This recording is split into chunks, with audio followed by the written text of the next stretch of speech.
Let's also get in some BTST ideas from our experts. And Kunal, tell us any stock for the BTST or STBT trade?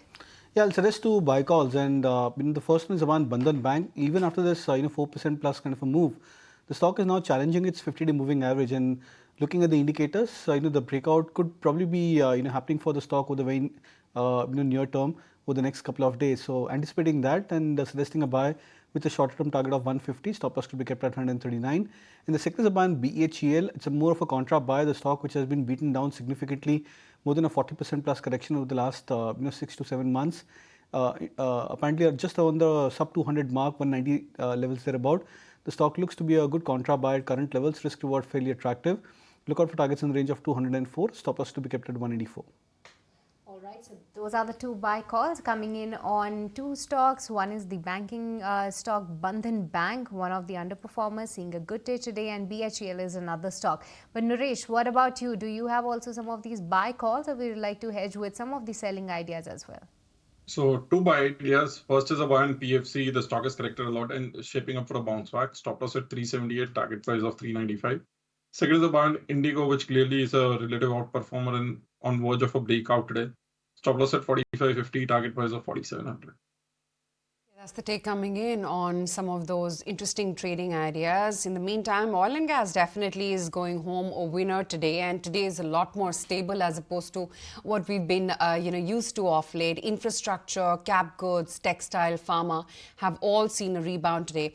But Snehi is here actually to walk us through how the trading day has been so far. But Kunal, Naresh, Anand, thank all three of you for joining in. Snehi, over to you. Well, absolutely. Let's take a look at how today's trading session has panned out. And we have been very range bound when it comes to the Nifty. But from the day's lowest point, remember, we had a real scare in the first half of the trading session. The first couple of minutes, we had opened below that 22,000 mark. We have recovered smartly from at least the lowest point of the trading session. It's a 120 point uptick coming in from the lowest point, and 47 points higher on the spot is how we are going home with the Nifty today. A 0.2% cut coming in, but nonetheless, we are comfortable above the 22,000 mark, at least for now.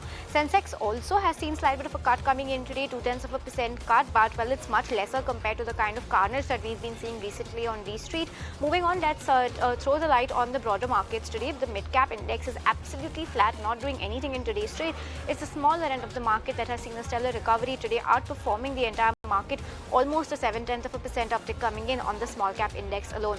The advance decline ratio is in the favor of the advances today, not by a lot, but nonetheless, on the back of that, the India VIX is up 0.8%, and it's a slight uptick coming in, but we're still below the 14-15 levels, so at least looking healthy for the India VIX right now. Let's take a look at what the Nifty Bank is up to right now. 0.3% uptick coming in, so this is also a space that has been lending some support to the market today, and it's the PSU banks that have done very good in today's trading session. You have the likes of Union Bank, IOB, SBI, of course, on the back of that City double upgrade coming in from sell to buy. They've also hiked the target price to 800 rupees, so that is also looking good for SBI. It's the biggest Nifty gainer today, and that has lent some support to the overall markets in trade today. That's SBI. We are talking about a 3% uptick coming in on SBI stock price in today's trading session. Other than that, you have names like Maharashtra Bank, Indian Bank, Canara Bank, Bank of India. All of these stocks have done pretty well in today's trading session, giving a fillip to the Nifty Bank index. So you have PSU banks that are your top winner, followed by Nifty Bank, Nifty Energy. On the flip side, metals were slightly under pressure, very nominally flat, but nonetheless a slight negative cut coming in over there. You have Realty, Pharma, FMCG, IT, and Auto. Auto being your most the biggest sectoral loser in today's trade. A 1.5% cut coming in on the Auto index. The likes of Hero Motor, Hero was down 3.5%. You have Bajaj Auto that was trading with cuts. Eicher, TVS, Maruti, Ashok Leyland, all of these stocks were under pressure in today's trading session. A couple of stocks to highlight on the back of some individual news flow. Watch out for Swiggy and Zomato, because these stocks have done very well in today's trading session on the back of an ICICI Securities note coming in, wherein they've reiterated their buy rating for both of these stocks. So that is looking good for a couple of these stocks. SBI, of course, on the back of that double upgrade coming in by Citi. You have a whole lot of other stocks also to watch in today's trading session. You have Sudarshan Chemicals on the back of the acquisition of UBAC Group. That's also a stock that has done pretty well in today's trading session. So that is looking good. And other than that, Zydus Life was in focus on the back of that support that they have received from the Gates Foundation to develop the world's first combination vaccine. So Positive news flow coming in for Zydus Life, but that is closing rather flat in today's trade. So these are a couple of stocks that were in highlight in today's trading session. But that's how we are shutting shop for the day. Nifty, a very mild cut coming in, but nonetheless we have ended above the 22,000 mark for the Nifty at the close of today's trade.